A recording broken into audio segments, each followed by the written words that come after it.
चलिए आप लोगों से मैं एक सवाल पूछता हूँ। आप जैसे ही सुबह उठते हो तो सबसे पहले अपने फ़ोन पर आखिर क्या देखते हो? क्यूट रील्स, डांस वाली वीडियोस या फिर कुछ और जो कि थोड़ा देखने में अजीब सा लगे, लेकिन आप स्क्रॉल करते जा रहे हो और आपके फीड में वो चीज़ें भी आने लगेंगी जो कि शायद आप देखना नहीं चाहते। इंस्टाग्राम और टिकटॉक जैसी एप्लीकेशन जो कि इंटरटेनमेंट के लिए बनाई गई थी, आज ये दोनों कंपटीशन के चक्कर में न जाने कहाँ जा रहे हैं। इन प्लेटफॉर्म्स पर हमें वो चीज़ें भी देखने को मिलती हैं जिन्हें हम सॉफ्ट के नाम से जानते हैं। सॉफ्ट मतलब कि वो वीडियोस जो कि डायरेक्टली हमें नामुनासिब तो नहीं लगती, लेकिन उन रील्स का मकसद सिर्फ आपकी अटेंशन ग्रैब करना होता है। क्लेवर एंगल्स, स्पेसिफिक पोज और कैची कैप्शंस के जरिए ये क्रिएटर्स व्यूज़ और लाइक्स कलेक्ट करते हैं। लेकिन आम से दिखने वाली इन रील्स का असर काफ़ी ज़्यादा है, स्पेशली हमारे यंगस्टर्स के दिमागों पर क्या आपने कभी सोचा है कि ये वायरल क्यों होती हैं? तो बेसिकली एल्गोरिदम वही कंटेंट पुश करता है जो कि ज़्यादा एंगेजमेंट लेकर आए। यही वजह है कि ऐसी वीडियोस मिलियंस तक क्रॉस कर जाती हैं। लेकिन सवाल ये है, क्या ये डायरेक्शन हमारे यूथ और जनरेशन्स के लिए सही है? फेम और पैसों के चक्कर में हम क्या चीज़ खो रहे हैं? मेंटल हेल्थ से लेकर सेल्फ वर्थ तक ये ट्रेंड हमारी नई जनरेशन को न जाने कहाँ ले जा रहा है। अगर आज हमने इस बारे में बात नहीं की तो कल बहुत देर हो जाएगी। तो चलिए आज की इस वीडियो में हम इसी सोशल इशू यानी कि सोशल मीडिया सॉफ्ट बारे में डिटेल से समझते हैं।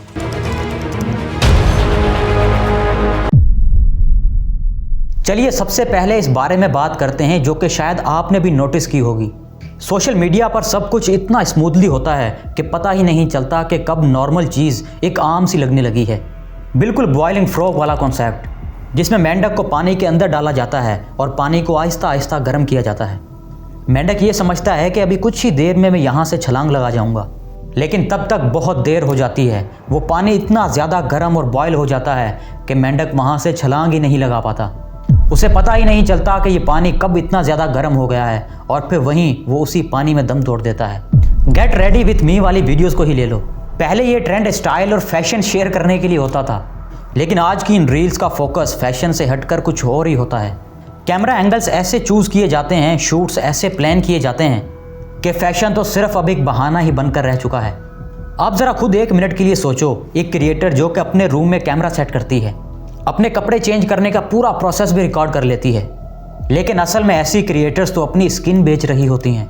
लेकिन रील्स में तो ये दिखाया जाता है कि कपड़े कैसे चेंज करने हैं। यानी कि ऐसी क्रिएटर्स अपने घर वालों से कहती होंगी कि प्लीज़ रूम से बाहर चले जाएं, हमने कपड़े चेंज करने हैं, लेकिन फिर ये उसी प्रोसेस को अपना कैमरा लगाकर लाखों लोगों के सामने शेयर करती हैं।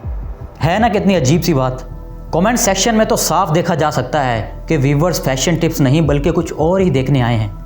लेकिन ये तो सिर्फ टिप ऑफ द आइसबर्ग है। असली सवाल तो ये है कि आखिर इन क्रिएटर्स को, इन लड़कियों को मिलियंस में व्यूज़ कैसे आते हैं? वैसे सोचने वाली बात है कि जब इतने थोड़े से बोल्ड कंटेंट से इतनी ज़्यादा अटेंशन मिल जाए, लाखों में पैसे मिल जाएं, तो कौन मेहनत का रास्ता चुनेगा? कौन अपने पेरेंट्स बच्चों को स्कूल भेजेंगे? फिर इसका रिजल्ट क्या निकलता है कि दूसरे क्रिएटर्स भी यही फार्मूला कॉपी करने पे लग जाते हैं। ये एक लूप बन जाता है, व्यूज़ के लिए बोल्ड कंटेंट, फिर बोल्ड कंटेंट से और ज़्यादा व्यूज़, और फिर ये साइकिल कभी भी ख़त्म नहीं होता। फिर सबसे फिक्र करने वाली बात तो ये है कि हमारे टीन एजर्स भी इसी रेस में कूद पड़े हैं। 13 से 14 साल के बच्चे लाइक्स के लिए कुछ भी करने को तैयार हो जाते हैं। ऊपर से एल्गोरिदम को भी ऐसे डिज़ाइन किया गया है कि अगर आप उस रील पर नॉट इंटरेस्टेड को क्लिक भी कर दें, लेकिन फिर भी कहीं ना कहीं जाकर आपको ये आपकी फीड में ज़रूर दिखाई देंगी। मानो ऐसा लगता है कि सोशल मीडिया का ये जाल बहुत ही सोच समझ कर बिछाया गया हो। अपनी अगर हम रियल लाइफ एग्जांपल्स की भी बात करें तो इंस्टाग्राम पर स्क्रॉल करते वक्त आपने casual day in my life type की रील्स तो ज़रूर देखी होंगी। वही जो स्लो मो ट्रांजिशंस के साथ आउटफिट्स दिखाने के नाम पर कुछ और ही फोकस करवाया जाता है। ज़्यादा नहीं, अगर हम सिर्फ 10 साल ही पीछे चले जाएं तो ऐसा कंटेंट जब भी इंटरनेट पर पब्लिश होता था तो वो एक स्कैंडल होता था। लेकिन आज ये इतना नॉर्मलाइज हो चुका है कि हम इसे देखने में कोई आर महसूस नहीं करते। मॉम एंड सन हैशटैग्स की ही बात कर लो, कितनी प्यारी चीज़ हुआ करती थी ये माँ बेटे का रिश्ता, लेकिन सोशल मीडिया ने भी इसका क्या हाल कर दिया है। अब हर दूसरी रील में ऐसे सिनेरियोज बनाए जाते हैं कि जिसे देखने में बहुत ही अजीब लगता है। एक प्राइवेट रिश्ते को सिर्फ व्यूज़ के चक्कर में कहाँ ले जा रहे हैं ऐसे क्रिएटर्स। हालांकि कुछ क्रिएटर्स तो साफ साफ ये बात मान भी लेते हैं कि हम ये जो बोल्ड कंटेंट बना रहे हैं ये सिर्फ व्यूज़ का चक्कर है, लेकिन हमें तो खतरा उनसे है जो कि ये बात मानने से ही इनकार कर देते हैं। उनके नज़दीक तो बोल्ड कंटेंट नाम की कोई चीज़ ही नहीं, वो आज़ादी राय के नाम पर कुछ भी कर लेते हैं। फिर इसका रिजल्ट ये निकलता है कि नए क्रिएटर्स ये समझने लग जाते हैं कि अगर हमें लाइफ में सक्सेस होना है तो हमें इसी फार्मूले को फॉलो करना होगा, ऐसा ही बोल्ड कंटेंट बनाना होगा। तो क्या अब हमारे माशरे में सिर्फ अब यही एक कंटेंट रह गया है?